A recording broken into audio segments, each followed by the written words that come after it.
Good morning students. మనం final BCom management అకౌంటింగ్లో ratio analysis అనేటువంటి యూనిట్ని స్టార్ట్ చేసి ఉన్నాం. ఈ యూనిట్లో రేషియో అనేటువంటిది ఎందుకు పనికొస్తుంది అనేటువంటి దాని తాలూకా ఇంట్రడక్షన్ కూడా లాస్ట్ క్లాస్లో మనం చెప్పుకున్నాం. ఈ యొక్క రేషియోస్ వల్ల డెసిషన్ మేకింగ్ వీలుగా ఉంటుంది, ఫార్మ్ యొక్క గుడ్ విల్ పెరుగుతుంది, మేనేజర్స్ వారి యొక్క డెసిషన్స్ తీసుకోవడానికి, రెస్పాన్సిబిలిటీని ఫాలో అవ్వడానికి అన్నిటికీ కూడా ఇది చాలా యూజ్ఫుల్గా ఉంటుంది. కాకపోతే ఇది పెద్ద సంస్థలకు వచ్చేటప్పటికల్లా మోస్ట్ ఎక్స్పెన్సివ్గా దీన్ని చెప్తూ ఉన్నాము. అలాగే దీనికి చిన్న చిన్న సంస్థలు అయితే ఇవి చేయగలవు, కానీ పెద్ద సంస్థలు చేయలేవని కూడా చెప్పుకున్నాం. అలాగే ఈ యొక్క రేషియో అంటే ఏమని చెప్పుకున్నాం అంటే ఏమైనా రెండు అంశాలని పోల్చి చూచుట అని చెప్పాం. ఒక చోట రెండు చలరాశుల్ని పోల్చి చూడటాన్ని నిష్పత్తుల విశ్లేషణ, ఎనాలిసిస్ ఆఫ్ రేషియోస్ అని చెప్పి మనం నిన్న చెప్పుకున్నాం. అయితే ఈ రేషియోస్ అనేటువంటి క్యాల్కులేట్ చేయాలి అంటే, నిష్పత్తులు అనేటువంటి లెక్కించాలి అంటే ముందుగా మనకందరికీ కూడా ఫైనాన్షియల్ స్టేట్మెంట్ని బాగా అవగాహన చేసుకుని ఉండాలి. ఫైనాన్షియల్ స్టేట్మెంట్స్ అంటే వ్యాపార సంస్థలు, అది సొంత వ్యాపారం లేదా భాగస్వామ్యం లేదా కంపెనీ ఏదైనప్పటికీ కూడా ఫైనాన్షియల్ స్టేట్మెంట్స్ అనేటువంటి వాటి యొక్క ఫార్మేట్ ఏ రకంగా ఉంటే ఆ రకంగా తయారు చేయడం అనేటువంటిది జరుగుతుంది. ఇట్లా ముందుగా తయారు చేసేది ఏమని చెప్పుకున్నామంటే ట్రేడింగ్ అకౌంట్, వర్తకం ఖాతా అని చెప్పాం. మరలా ఎందుకు చెప్తున్నానంటే మీకు ఇక్కడ నుంచి ఈ స్టేట్మెంట్ లేకపోయినా సరే బోర్డు మీద మీకు కలర్లో ఈ స్టేట్మెంట్ కనిపిస్తూ ఉండాలి, అందుకనే పదే పదే చెప్తున్నాను. ట్రేడింగ్ అకౌంట్ అనగానే ఇటు ఓపెనింగ్ బ్యాలెన్స్ ఉంటుంది, ఓపెనింగ్ స్టాక్, తర్వాత పర్చేజెస్ ఉంటాయి, తర్వాత gross profit, wages, royalties, direct expenses, ఇలాంటి ఎక్స్పెన్సెస్ అన్నీ ఉంటాయి. ఆన్సర్గా గ్రాస్ ప్రాఫిట్ ఉంటుంది. క్రెడిట్ సైడ్ సేల్స్ ఉంటాయి, క్లోజింగ్ స్టాక్ ఉంటుంది. ఇట్లా బ్యాలెన్స్ చేస్తే వచ్చేది గ్రాస్ ప్రాఫిట్. ఇదే గ్రాస్ ప్రాఫిట్ మనం ప్రాఫిట్ అండ్ లాస్ అకౌంట్ రెండో స్టేట్మెంట్ ఓపెన్ చేస్తే ఇటువైపు గ్రాస్ ప్రాఫిట్ చూసుకుంటాం. ఎనీ ఇన్కమ్స్ అంటే ఇంట్రెస్ట్ రిసీవ్డ్, డిస్కౌంట్ రిసీవ్డ్, ఇలాంటివి ఏవైతే ఉన్నాయో, కమిషన్ రిసీవ్డ్, అటువంటివన్నీ ఇటువైపు వేస్తాం. ఎక్స్పెన్సెస్ ఏవైతే ఉన్నాయో salaries, rent, insurance, bad debts, reserve, advertisement expenses, travelling expenses, audit fees, అవండి ఇలా ఏవైతే ఎక్స్పెన్సెస్ ఉన్నాయో అవన్నీ కూడా డెబిట్ సైడ్ వేస్తాం. ఇటువైపు అంతా కూడి దీని నుంచి దీన్ని తీసేస్తాం. తీసేస్తే మనకు వచ్చేది నెట్ ప్రాఫిట్, నికర లాభము, నెట్ ప్రాఫిట్, నికర లాభము అని చెప్పి పిలుస్తాం. తర్వాత బ్యాలెన్స్ షీట్. ఈ బ్యాలెన్స్ షీట్కి సంబంధించినంత వరకు మనం చూసినట్టయితే ఈ బ్యాలెన్స్ షీట్లో liability side capital, net profit, drawings, అవండి సమ్ కేసెస్లో రిజర్వ్స్ ఇటువంటివి ఉంటాయి. ఇవన్నీ షేర్ హోల్డర్ ఫండ్స్ అని చెప్పి మనం లాస్ట్ క్లాస్లో కూడా చెప్పుకున్నాం. డిబెంచర్స్ వంటివి లాంగ్ టర్మ్ లయబిలిటీస్ అని చెప్పుకున్నాం. Creditors, opening outstanding expenses, bills payable, ఇలాంటివన్నీ కరెంట్ లయబిలిటీస్గా చెప్పుకున్నాం. అలాగే అసెట్ సైడ్ చూసినట్టయితే బిల్డింగ్స్, ల్యాండ్, మెషినరీ, ఫర్నిచర్ ఇట్లాంటివన్నీ కూడా fixed assets, these are called fixed assets. అట్లనే ఈ యొక్క bills, receivables, debtors, stock, cash in hand, cash these are current assets. ఇవి ప్రస్తుత ఆస్తులు. ఇవి మనకి దీని ద్వారా గ్రాస్ ప్రాఫిట్ నేర్చుకుంటున్నాం, దీని ద్వారా నెట్ ప్రాఫిట్ని తెలుసుకుంటున్నాం, దీని ద్వారా అసెట్స్ ఎన్ని ఉన్నాయి, లయబిలిటీస్ ఎన్ని ఉన్నాయి, రెండూ సరిపోయినాయా లేవా అనే విషయం తెలుసుకోవడానికి మనకి ఇది పనికొస్తుంది. దీన్ని తీసుకొని మనం ఈ రేషియోస్ని క్యాలిక్యులేట్ చేస్తాం అన్నమాట.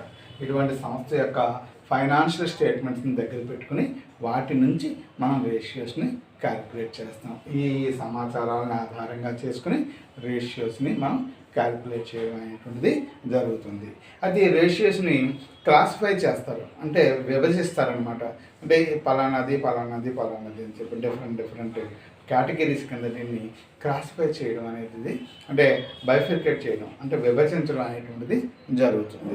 అయితే ఇక్కడ ట్రెడిషనల్గా వీటి యొక్క విభజన ఎట్లా ఉందో ముందుగా చూద్దాం.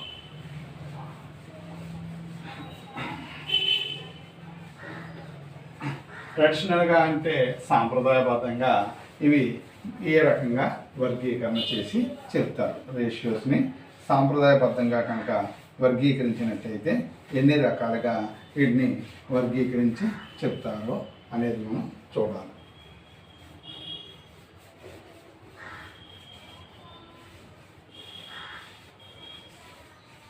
మీరు రేషియో అనాలిసిస్ అని హెడ్డింగ్ పెట్టుకోండి. అనాలిసిస్ ఆఫ్ రేషియోస్, నిష్పత్తుల విశ్లేషణ. తెలుగు మీడియం అయితే నిష్పత్తుల విశ్లేషణ అని పెట్టుకోండి. అదే ఇంగ్లీష్ మీడియం అయితే analysis of ratios, analysis of ratios.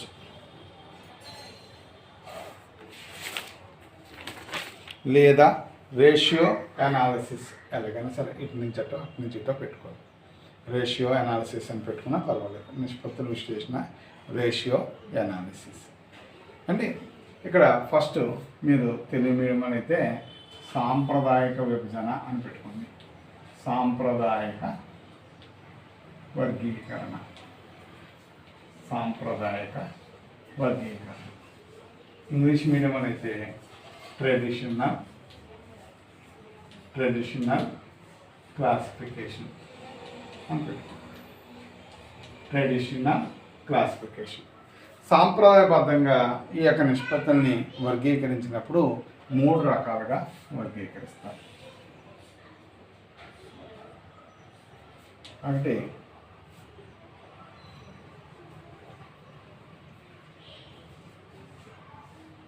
వర్తకపు లాభ నష్టాల ఖాతా, వర్తకపు లాభ నష్టాల ఖాతా నిష్పత్తులు. 2 ఆస్తి అప్పుల పట్టి నిష్పత్తులు. 3 ఉమ్మడి నిష్పత్తి.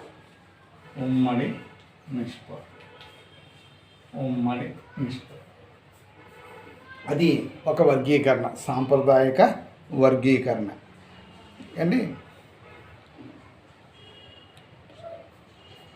ఇది ఇంగ్లీష్ మీడియంలో అయితే 3 రకాలుగా డివైడ్ చేసుకోండి. ఫస్ట్ది ప్రాఫిట్ అండ్ అది trading and profit and loss ratios, trading and profit and loss ratios. Second one balance sheet ratios. మూడవది ఇంటర్ స్టేట్మెంట్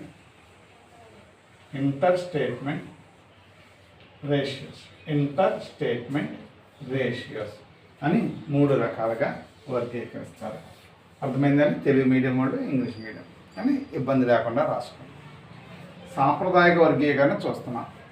అంటే మనం రేషియోస్ గురించి, రేషియోస్ యొక్క నిర్వచనం గురించి, లాభాల గురించి, నష్టాల గురించి అది చెప్పుకున్నాం. ముందు సంస్థలోకి వెళ్తున్నాం. మనం వెళ్ళేటప్పుడు ముందుగా వర్గీకరణ చూసినట్టయితే సాంప్రదాయక వర్గీకరణ, ట్రెడిషనల్ క్లాసిఫికేషన్. ఇది 3 రకాలు. వర్తకపు లాభ నష్టాల ఖాతా నిష్పత్తులు, ఆస్తి అప్పుల పట్టి నిష్పత్తులు, మూడవది ఉమ్మడి నిష్పత్తులు. అంటే ట్రెడిషనల్ అంటే trading and profit and loss ratios, balance sheet ratios and inter statement ratios. అయితే ఇక్కడ ఏమిటి దీని అర్థం అంటే, రేషియో అనేది 2 చలరాశుల్ని పోల్చి శాతంలో చెప్పుట, అంతే కదా దాని అర్థం. అంటే compare 2 figures or 2 factors express in percentage. అంటే నిష్పత్తుల్లో దాన్ని వివరించడాన్ని నిష్పత్తుల విశ్లేషణ అని చెప్పి మనం చెప్తున్నాం. అయితే ఇక్కడ ఒక నిష్పత్తి తీసుకోండి. ఏదైనా ఉదాహరణకి స్థూల లాభ నిష్పత్తి తీసుకుంటున్నాను. స్థూల లాభ నిష్పత్తి అని ఇది ఒక నిష్పత్తి. ఈ స్థూల లాభ నిష్పత్తికి సూత్రం స్థూల లాభము బై నికర అమ్మకాలు, స్థూల లాభము బై నికర అమ్మకాలు ఇంటూ ఇవ్వాలి. అంటే గ్రాస్ ప్రాఫిట్ రేషియో. ఇదేం నోట్ చేసుకోకండి. Gross profit ratio, gross profit. ఒక నిమిషం ఆగి నోట్ చేసుకుంటారు కానీ నెట్ సేల్స్ ఇంటూ 100. చూడండి, నోట్ చేసుకుంటారు. ఇప్పుడు ఇక్కడ స్థూల లాభ నిష్పత్తి అనేది కట్టేటప్పుడు దీని సూత్రం ఏం రాసాం? స్థూల లాభము బై నికర అమ్మకాలు ఇంటూ 100 అని రాసాం. ఈ స్థూల లాభం అనేది, ఈ అమ్మకాలు అనేవి కూడా దేనికి చెందినవి? వర్తకపు ఖాతాకి చెందినవి అన్నమాట. అంటే ట్రేడింగ్ అకౌంట్కి చెందినవి. ఇలా ట్రేడింగ్ అకౌంట్లో ఐటమ్స్ 2 కానీ, లేదా లాభ నష్టాల ఖాతాల అంశాలు 2 కానీ, లేదా వర్తకం ఖాతాలది ఒకటి, లాభ నష్టాల ఖాతాలది ఒకటి కానీ అలా ఉంటుంటే వాటిని ఏమంటారండి అంటే వర్తకపు లాభ నష్టాల ఖాతా నిష్పత్తులు, trading and profit and loss ratios. అంటే 1 belongs to trading account or profit and loss account, another thing is belongs to trading or profit and loss account. ఒకటి వర్తకపు లాభ నష్ట వర్తక ఖాతాకో లేదా లాభ నష్ట ఖాతాకో చెందినది ఉండవచ్చు. రెండవది అది వర్తకం ఖాతాకో లేదా లాభ నష్ట ఖాతాకో చెందినదిగా ఉండవచ్చు. అలా ఉన్నప్పుడు దాన్ని వర్తకపు లాభ నష్ట ఖాతా నిష్పత్తులు అని చెప్పి పిలుస్తాం. తర్వాత ఆస్తి అప్పుల బట్టి నిష్పత్తులు, balance sheet ratios. Balance sheet ratios అంటే దాని అర్థం ఏంటండి అంటే ఈ కంపేర్ చేసే 2 అంశాలు కూడా ఆస్తి అప్పుల పట్టికి సంబంధించినవిగా ఉంటాయి. ఫర్ ఎగ్జాంపుల్ ప్రస్తుత నిష్పత్తి అని ఒకటి ఉంటుంది మనకి. ప్రస్తుత నిష్పత్తి అని ఒకటి ఉంటుంది. అది ఏంటి అంటే ప్రస్తుత ఆస్తులు బై ప్రస్తుత అప్పులు, ప్రస్తుత ఆస్తులు బై ప్రస్తుత అప్పులు అని ఉంటారు రేషియో. అంటే దీన్ని కరెంట్ రేషియో అంటాం. Current ratio. కరెంట్ రేషియో అంటే current assets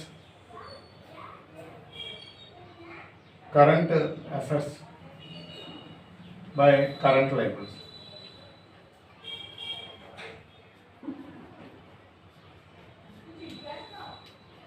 current assets by current liabilities. Current ratio అంటే ప్రస్తుత ఆస్తులు బై ప్రస్తుత అప్పులు.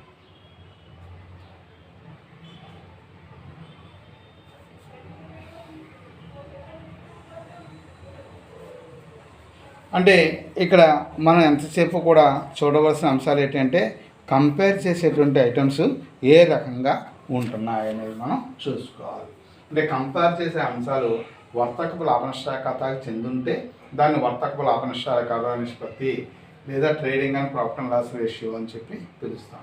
ఒక కంపేర్ చేసే 2 ఐటమ్స్ బ్యాలెన్స్ షీట్కి చెందినవి ఉంటే వాటిని ఆస్తి అప్పుల పట్టి నిష్పత్తులు అంటే బ్యాలెన్స్ షీట్ రేషియోస్ అని చెప్పి పిలుస్తాం.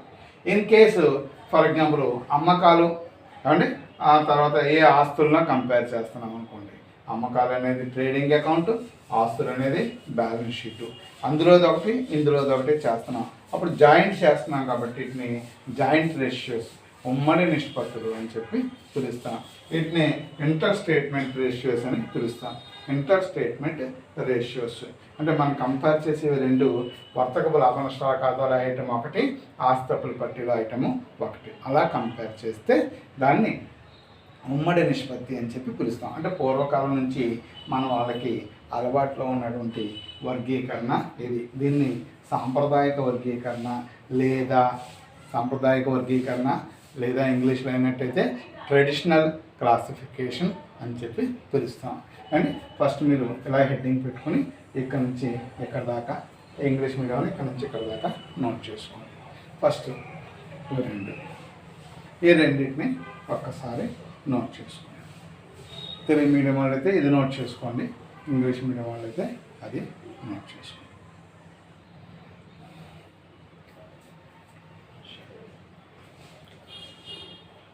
ఏ మీడియంకి ఆ మీడియము జాగ్రత్తగా నోట్ చేసుకోండి.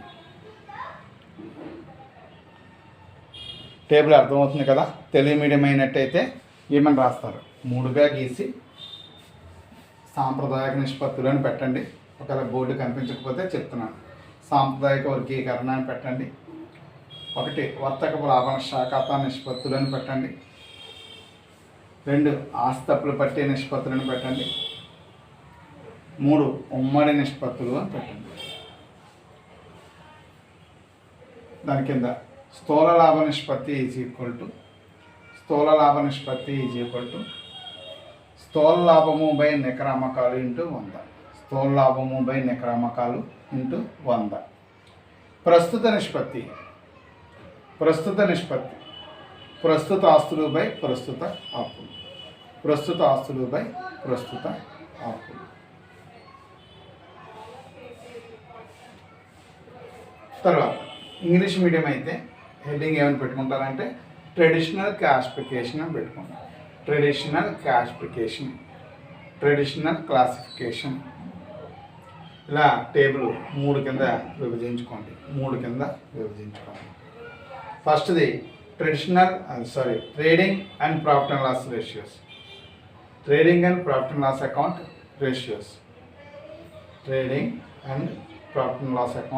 Ratios. Second one balance sheet ratios. తర్వాత ఇంటర్ స్టేట్మెంట్ రేషియోస్. దానిలో ముందుగా గ్రాస్ ప్రాఫిట్ రేషియో అని రాసుకోండి. గ్రాస్ ప్రాఫిట్ రేషియో సూత్రం gross profit by net sales into 100. Gross profit by net sales into 100. అలాగే current ratio current assets by current liabilities. అంటే ఈ equations వేసేటప్పుడు మీకు క్లారిటీ చెప్తాను. కొన్నిటికి ఇంటూ 100 ఉంటుంది, కొన్నిటికి 100 ఉండదు. ఇది మిస్టేక్ ఏం కాదు. కొన్నిటికి 100 ఉండదు, కొన్నిటికి 100 ఉంటుంది. ఇది టైమ్స్లో చెప్తాం, రెట్లు అనే దాంట్లో చెప్తాం ఆన్సర్ అన్నమాట. అందుకని 100 లేదు. ఈ క్లాసిఫికేషన్ అర్థమైంది కదండి. ఓకే, సాంప్రదాయక వర్గీకరణ అనేది మీ అందరికీ తెలిసింది.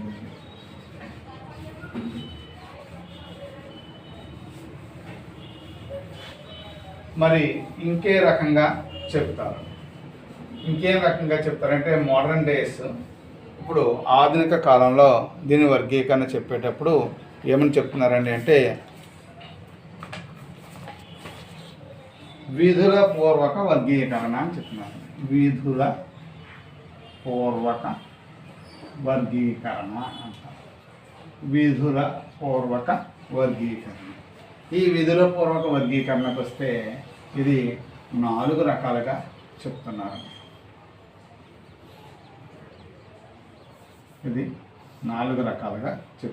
ఫస్ట్ది లాభదాయకత నిష్పత్తులు.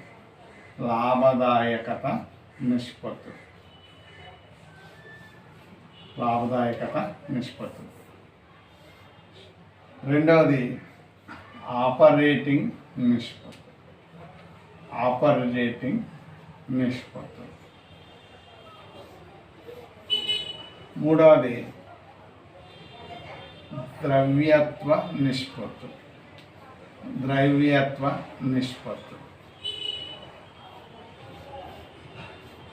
నాలుగవది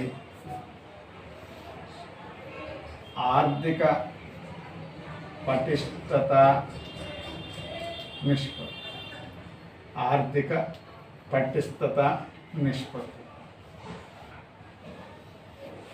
4 రకాలు.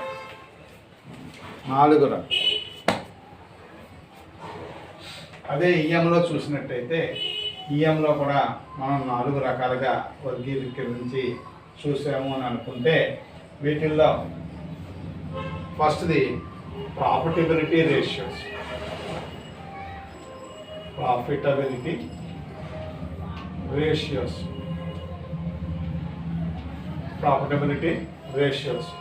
రెండోది ఆపరేటింగ్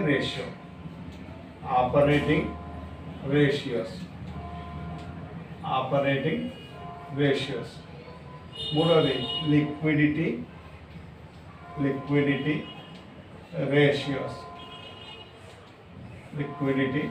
రేషియోస్. నాలుగోది సాల్వెన్సీ రేషియోస్.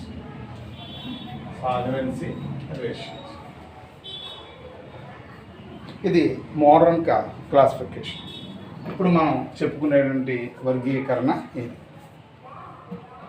దీన్ని పర్పస్ వైజ్ క్లాసిఫికేషన్ అంటారు.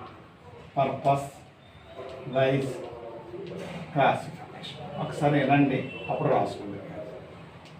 ఈ వర్గీకరణ ఏంటంటే దీన్ని వర్తకం ఖాతా, లాభంశ ఖాతా, హస్తపట్టి అలా పిలవకుండా ఫస్ట్ లాభదాయకత నిష్పత్తులు అని పిలుస్తారు. కొన్ని నిష్పత్తుల్ని స్థూల లాభ నిష్పత్తి, నికర లాభ నిష్పత్తి, అలాంటి గ్రాస్ ప్రాఫిట్, నెట్ ప్రాఫిట్ అలాంటి రేషియోస్ అన్నింటినీ కూడా లాభదాయకత నిష్పత్తులు అంటే ప్రాఫిటబిలిటీ రేషియోస్ అని పిలుస్తారు. ఆపరేటింగ్ నిష్పత్తులు నిర్వహణ నిష్పత్తి, నిర్వహణ నికర లాభ నిష్పత్తి అంటే operating ratio, operating net profit ratio అవి ఉంటాయి. అన్ని ఆపరేటింగ్ నిష్పత్తులు అని చెప్పి పిలుస్తారు. ద్రవ్యత్వ నిష్పత్తులు అంటే ద్రవ్యత్వ నిష్పత్తులు అంటే లిక్విడిటీ రేషియో, కరెంట్ రేషియో అంటే ద్రవ్యత నిష్పత్తి, పరమ ద్రవ్యత నిష్పత్తి అని ఉంటాయి. అన్ని ద్రవ్యత్వ నిష్పత్తులు ఉంటాయి. ఇంకా ఆర్థిక ప్రతిష్టత నిష్పత్తులు అంటే డెటార్ సాల్వెన్సీ నిష్పత్తి, క్రెడిటార్ సాల్వెన్సీ నిష్పత్తి, అప్పు ఈక్విటీ నిష్పత్తి అలాంటివన్నీ కూడా ఆర్థిక పటిష్టతకు సంబంధించిన నిష్పత్తులుగా చెప్తారు. 4 రకాలండి. లాభానికి సంబంధించిన స్థూల లాభ, నికర లాభ ఇలాంటి నిష్పత్తులన్నీ ఇందులోకి వస్తాయి. ఆపరేటింగ్ తర్వాత నిర్వహణ నికర లాభ నిష్పత్తి, నిర్వహణ నికర లాభ నిష్పత్తి అవి ఇందులోకి వస్తాయి. అలాగే లిక్విడిటీ నిష్పత్తి అవన్నీ తర్వాత ప్రస్తుత నిష్పత్తి ఇలాంటివన్నీ ద్రవ్యత్వ నిష్పత్తిలోకి వస్తాయి. ఇది అప్పు ఈక్విటీ నిష్పత్తి అవన్నీ సాల్వెన్సీ రేషియోలు అని తర్వాత ఇటువంటి అంటే స్థిరాస్తుల నిష్పత్తి ఇలాంటివన్నీ ఆర్థిక పటిష్టతకు సంబంధించిన రేషియోస్గా చెప్తాం. అంటే ఇక్కడ 4 రకాలు. ఒకటి profitability ratio, operating ratio, liquidity ratio and solvency ratio. మళ్ళా రెండో వర్గీకరణ ఇందాక ఒక టేబుల్ వేసుకున్నారు, దాని కింద ఈ రెండో టేబుల్ వేసుకోండి. విధుల పూర్వక వర్గీకరణ. తెలుగు మీడియం వాళ్ళు 4 భాగాలుగా తీసుకోండి. 4 సమానంగా రాసేసుకోవచ్చు. ఎగుడు దిగుడు అక్కర్లేదు, మీకు ఎలా కుదిరితే అలా సమానంగానో అయితే ఇలాగే ఎగుడు దిగుడు మీకు ఎలా బాగుంటే అలా రాసుకోండి. ఫస్ట్ విధుల పూర్వక వర్గీకరణ 4 భాగాలు చేయండి. విధుల పూర్వక వర్గీకరణ 4 భాగాలు చేయండి. విధుల పూర్వక వర్గీకరణ 4 భాగాలు చేయండి.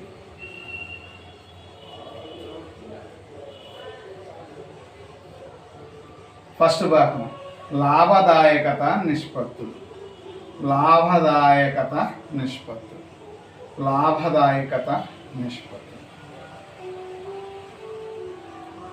రెండవది ఆపరేటింగ్ నిష్పత్తులు.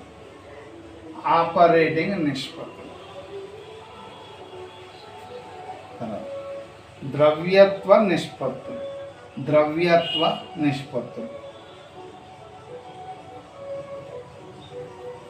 ఆర్థిక పటిష్టత నిష్పత్తులు. ఆర్థిక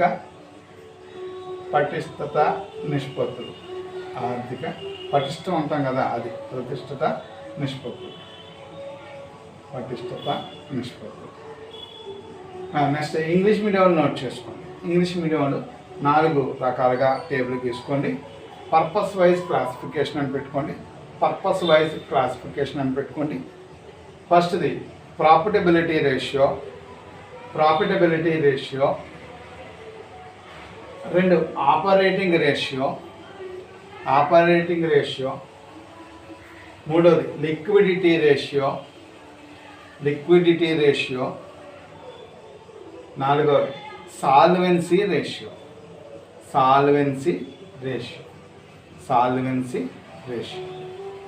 ఇది వర్గీకరణ. ఈ 2 వర్గీకరణలో మనకు ఒక అవగాహనకు వచ్చినాయి కాబట్టి మనం అప్పుడు సమ్ చేసే ప్రయత్నం చేయొచ్చు.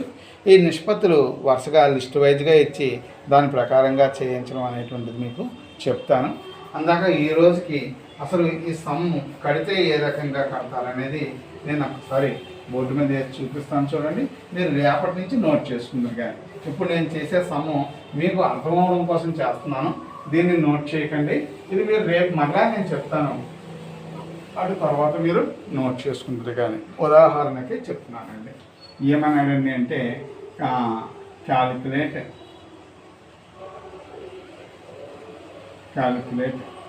రేషియోస్ ఫ్రమ్ ది ఫాలోయింగ్ అని అంటే దిగువ వివరాలతో నిష్పత్తులు లెక్కించండి అన్నాడు. అంటే ఏమి ఇచ్చాడండి? ఫస్ట్ అమ్మకాలు ఇచ్చాడు. అమ్మకాలు 40,000 ఇచ్చాడు. అంటే స్థూల లాభం ఇచ్చాడండి. స్థూల లాభం 20,000 ఇచ్చాడు. ఆ తర్వాత నికర లాభము ఇచ్చాడండి. నికర లాభము 10,000 ఇచ్చాడు. అంటే సేల్స్ ఇచ్చాడండి. మీకు సేల్స్ 40,000 ఇచ్చాడు. తర్వాత గ్రాస్ ప్రాఫిట్ ఇచ్చాడు. గ్రాస్ ప్రాఫిట్ మీకు 20,000 ఇచ్చాడు. తర్వాత నెట్ ప్రాఫిట్ ఇచ్చాడు. నెట్ ప్రాఫిట్ అంటే నికర లాభం ఇచ్చాడు. అంతే కదా, ఇవి ఇచ్చాడు మీకు. మిమ్మల్ని ఏమన్నాడంటే ఈ దిగువాడితో ఒక 2 నిష్పత్తులు ఇక్కడ అడిగాడు. ఏమడిగాడంటే స్థూల లాభ నిష్పత్తి, స్థూల లాభ నిష్పత్తి అంటే గ్రాస్ ప్రాఫిట్ రేషియో, నికర లాభ నిష్పత్తి, నికర లాభ నిష్పత్తి అంటే ఇది gross profit ratio, gross profit ratio, net profit ratio ఇలా అడిగాడు. ఇది ఒక సమ్ అండి. ఓ 5 మార్క్స్ సమ్ అనుకుందాం దీన్ని. ఇలా ఓ 5 మార్క్స్ అడిగాడు అనుకోండి. అప్పుడు మీరు ఆన్సర్ చేసేటప్పుడు ఆన్సర్ అని పెట్టుకున్నాం. పెట్టుకుని ఏమన్నామంటే స్థూల లాభ నిష్పత్తి, స్థూల లాభ నిష్పత్తి అంటే స్థూల లాభము బై అమ్మకాలు ఇంటూ 1. అదే ఇంగ్లీష్ మీడియంలో అయితే ఏమంటారు? Gross profit ratio, gross profit ratio ఏంటి? Gross profit by sales into 100. ఇదే కదా సూత్రం అనుకున్నాను నేను మొన్న ఎగ్జామ్స్లో. ఇప్పుడు ప్రతిక్షేపిద్దాం. అంటే స్థూల లాభం ఎంత ఇచ్చాడు? 20,000 బై సేల్స్ అమ్మకాలు ఎంత ఇచ్చాడు? 40,000 ఇంటూ 100. ఏం కొట్టుకుపోతుంది? 20,000 40,000లో 2 టైమ్స్ పోయింది. 2 ఇందులో 50 టైమ్స్ పోయింది. So answer 50%. 50%. ఇక్కడైనా సరే అంతే. ఇక్కడ gross profit 20,000, net profit 40,000 into 100. అది జీరోస్ పోయినాయి. 2 ఇందులో 2 టైమ్స్ పోయింది. 2 ఇందులో 50 టైమ్స్ పోయింది. అంటే 50%. అంటే గ్రాస్ ప్రాఫిట్ రేషియో 50%. అంటే వాడు అడిగిన దాంట్లో సగం లెక్క చేసాం మనం. ఇంకా తర్వాత నికర లాభ నిష్పత్తి, నెట్ ప్రాఫిట్ రేషియో, నికర లాభ నిష్పత్తి సూత్రం ఏంటి? నికర లాభము బై అమ్మకాలు ఇంటూ 100. నికర లాభం ఎంత అండి? సమ్లో చూసుకోవాలి. 10,000 బై సేల్స్ ఎంత అండి? 40,000 ఇంటూ 100. ఈ జీరోస్ పోయినాయి. 4 ఇందులో 25 టైమ్స్ పోయింది. అంటే 25%. ఇది 25%. ఇక్కడ చూడండి net profit ratio is equal to సూత్రం ఏంటంటే net profit by sales into 100. అంటే net profit 10,000 by sales 40,000 into 100. Zeros పోయింది. ఇందులో 25 టైమ్స్ పోయింది. So answer is 25%. అవును, అర్థమైందండి? ఇలాగా మనకి వాడు ఇచ్చిన సమాచారం ఏంటో చూసుకోండి. వాడు ఏం కట్టమంటున్నాడో చూసుకోండి. దానికి సంబంధించిన ఈక్వేషన్ ఏదో వేసుకోండి. ఆ ఈక్వేషన్లో ఈ ఫిగర్స్ని పోస్టింగ్ ఇవ్వండి. అప్పుడు సింప్లిఫై చేస్తే మీకు ఆన్సర్ వస్తుంది. ఇంగ్లీష్ మీడియం అయినా అంతే. ఇచ్చినటువంటి వాల్యూస్ ఏంటి వాటిని తీసుకొచ్చి ఆ ఈక్వేషన్ ఏదైతే ఉందో ఆ ఈక్వేషన్లో సబ్స్టిట్యూట్ చేయండి. అప్పుడు దాని వెరిఫికేషన్, దాన్ని మనం ఏం చేస్తామంటే సింప్లిఫై చేస్తే దాని యొక్క ఆన్సర్ ఎంత అనేది మనకి తెలుస్తుంది. ఇది నిష్పత్తుల విశ్లేషణ చేయవలసినటువంటి విధానం. జస్ట్ ఎలా ఉంటుంది అనేది వాళ్ళు చెప్పాను. రేపు మీకు లిస్ట్ ఇచ్చి అంటే కొన్ని ఈక్వేషన్స్ ఇచ్చి అంటే ఈ వైజ్గా కానీ అంటే ఈ ప్రాఫిటబిలిటీ రేషియోస్, లిక్విడ్ రేషియోస్, అంటే ద్రవ్యత రేషియోస్ చెప్పాను కదా, ఫైనాన్షియల్ రేషియోస్, సాల్వెన్సీ రేషియోస్ అలా వరుసగా లిస్ట్ ఇచ్చుకుని కానీ లేదా ఎలా మనకు సులువుగా ఉంది అంటే ఆ రకంగా మనం చెప్పుకుని వెళ్దాం. ఓకేనండి, అర్థమవుతుంది కదా? ఫాలో అవ్వగలుగుతున్నారు కదా? Okay, thank you.